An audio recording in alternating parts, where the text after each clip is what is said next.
मैं अपनी कौम को भी कह रहा हूं, अपने मीडिया को भी कह रहा हूं कि हम कितनी देर इस तरह गुजारा करेंगे। धमकियां मिल रही हैं। मैं फिर से कह रहा हूं, आज सबके सामने आज दिल खोल के बात कर रहा हूं। बैरूनी साजिश की ऐसी बहुत सी बातें हैं जो मुनासिब वक्त पर और बहुत जल्द सामने लाई जाएंगी। तैयार है सब? मेरी कौम ये जानना चाहती है कि लंदन में बैठा हुआ किस किस से मिलता है। फिर से ये जो गोल मोल गोंगलू किस किस से मिलता है लंदन में बैठा हुआ, और पाकिस्तान में बैठे हुए किरदार किसके कहने के ऊपर चल रहे हैं। पाकिस्तानी किरदार किसके कहने पे चल रहे हैं? आपको अंदाजा है किसके कहने पे चल रहे हैं? बताओ।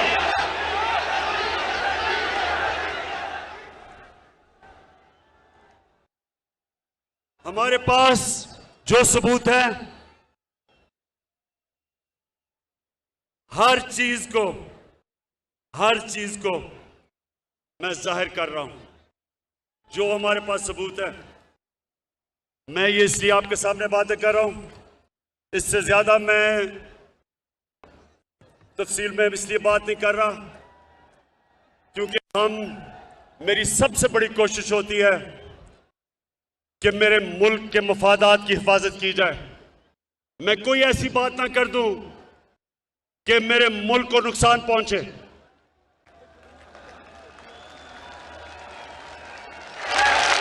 इसलिए मैंने आपसे पूरी बात नहीं की, नहीं तो मैं वो बता भी सकता था। मुझे किसका डर है?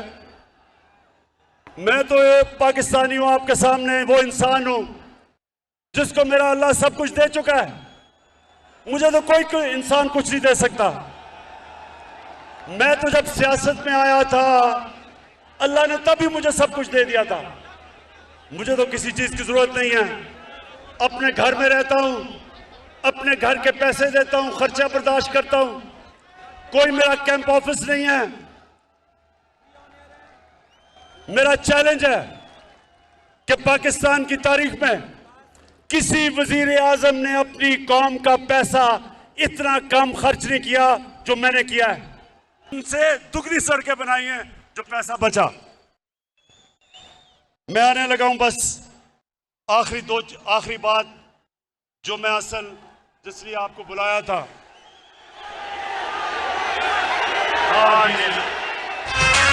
सबके लबों पे है तराना इंसाफ का, यारो आने वाला है ज़माना इंसाफ का।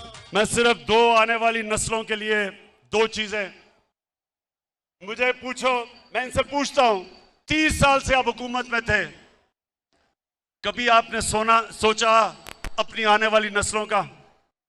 ये पहली हुकूमत है जिसने क्लाइमेट चेंज की बात की, जिसने पाकिस्तान में दरख्त उगाने की बात की, जिसने पाकिस्तान में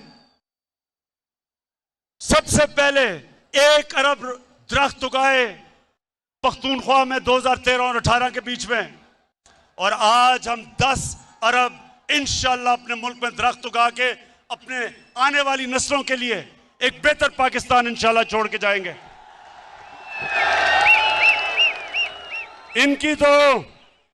इनको फुर्सत कैसे मिले?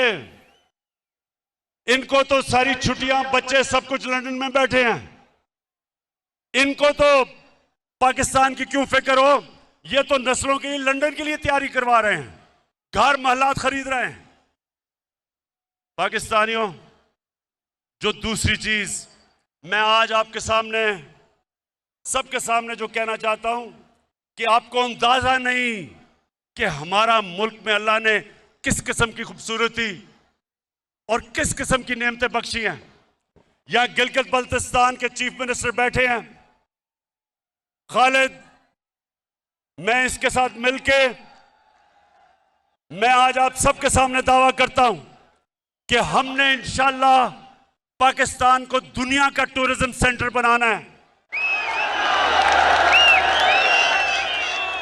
स्कर्दू को हमने इंटरनेशनल एयरपोर्ट बनाया।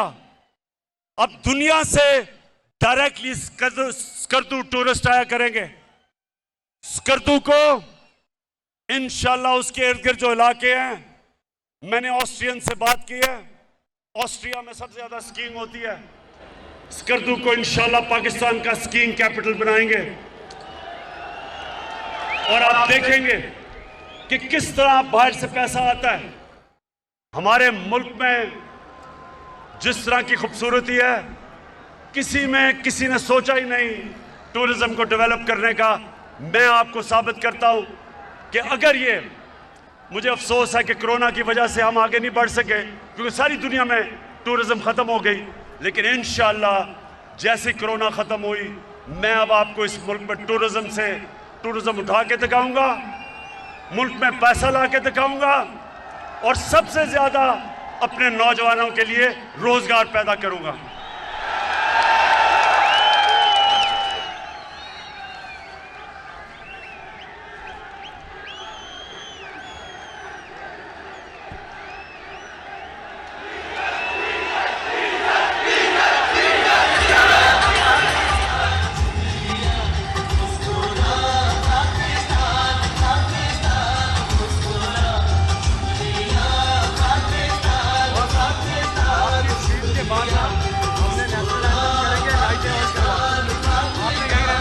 बैठ जाओ और क्या, बस उसके बाद अल्लाह करेगा अल्लाह। अच्छा मेरे पाकिस्तानियों, मैंने जिस असल वजह से आपको यहां बुलाया था, अब मैं उस बातों पे आने लगा हूं। लेकिन नौजवानों, आप सामने खड़े हैं, ये आपने बड़ी खामोशी से सुनना है। ये मैं सीरियस बात करने लगा हूं। मैं अपने मुल्क के मुस्तकबिल की बात करने लगा हूं। मैं ये साजिश हुई है और ये जो हो रही है, इसके ऊपर बात करने लगा हूं। तो मैं चाहता हूं कि बड़ा सीरियसली आप मेरी बात सुनेंगे। मैं सबसे पहले आपको ये बता दूं, नौजवानों, आप खुशकिस्मत हो, आपके तो माँ बाप भी एक आजाद मुल्क में पैदा हुए थे। मेरे माँ बाप एक गुलाम हिंदुस्तान में पैदा हुए थे और मैं पहला हम जनरेशन थी जो एक आजाद पाकिस्तान में पैदा हुए थे। मेरे माँ बाप ने अपनी तौर पे तहरीके पाकिस्तान की जो आज़ादी की स्ट्रगल थी, दोनों ने शिरकत की। और जब मैं बड़ा हो रहा था तो हमेशा उन्होंने मुझे एक बात याद करवाई। उन्होंने ये कहा कि तुम्हें नहीं पता तुम कितने खुशकिस्मत हो कि तुम एक आजाद मुल्क में पैदा हुए हो। मेरे पाकिस्तान के रहने वाले, अगर आपने इस चीज को समझना है तो बैरून मुल्क पाकिस्तानियों से पूछें क्यों वो अपने मुल्क के लिए तरसते हैं, क्यों वो आज सारे तहरीक इंसाफ के साथ खड़े हैं। क्यों खड़े हैं? क्योंकि जब वो बाहर किसी पराए मुल्क में रोजी कमाने जाते हैं तो उनको सबसे ज्यादा कदर होती है कि अपने मुल्क में रहना कितनी बड़ी अल्लाह की नेमत है। एक आजाद मुल्क में रहना कितनी बड़ी अल्लाह की नेमत है। तो मैं जब अपनी पॉलिटिक्स शुरू की थी 25 साल पहले, तो मैंने अपना नस्बुलैन, अपनी जमात का नौजवानों, इय्याका नअबुदु व इय्याका नस्तईन क्यों रखा था? इसलिए रखा था कि अल्लाह तेरी इबादत करता हूं और तेरे से मदद मांगता हूं और किसी के सामने नहीं झुकता।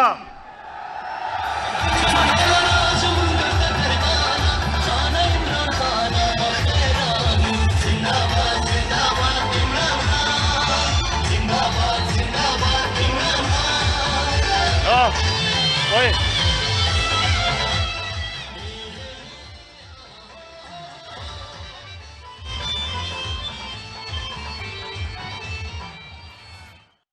ला इलाहा इल्लल्लाह।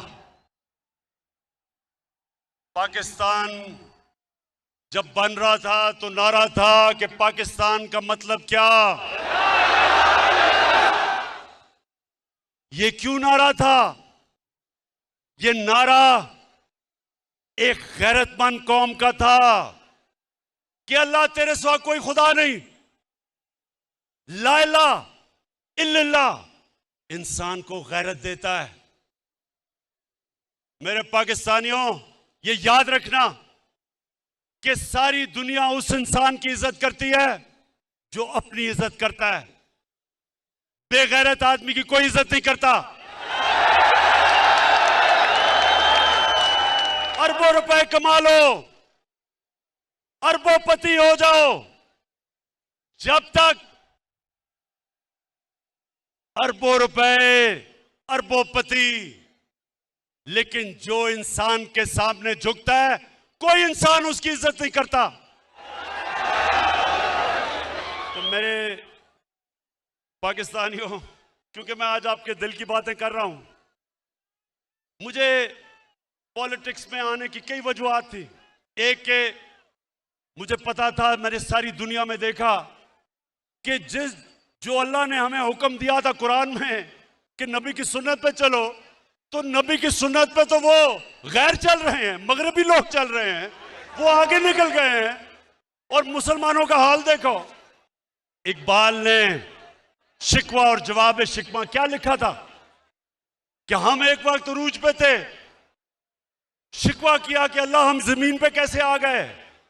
फिर जवाब शिकवा में बताया कि जब आप अरूज पे थे तो आप मोहम्मद सल्लल्लाहु अलैहि वसल्लम की सुन्नत पे चलते थे। अब आप वो अहकामात से बहुत दूर चले गए हैं। अब पैसे की पूजा करते हैं, आप सुपर पावर्स के सामने सजदे करते हैं, आप फॉरेन एड लेके और अपने मुल्क में बमबारी करवाते हैं, ड्रोन अटैक्स करवाते हैं। कैसे अल्लाह की बरकत उन लोगों के ऊपर आए? अल्लाह ने तो बड़ा वाज़ेह कह दिया है कि अगर तुमने एक अजीम कौम बनने हैं तो मेरे हबीब के रास्ते पे चलो।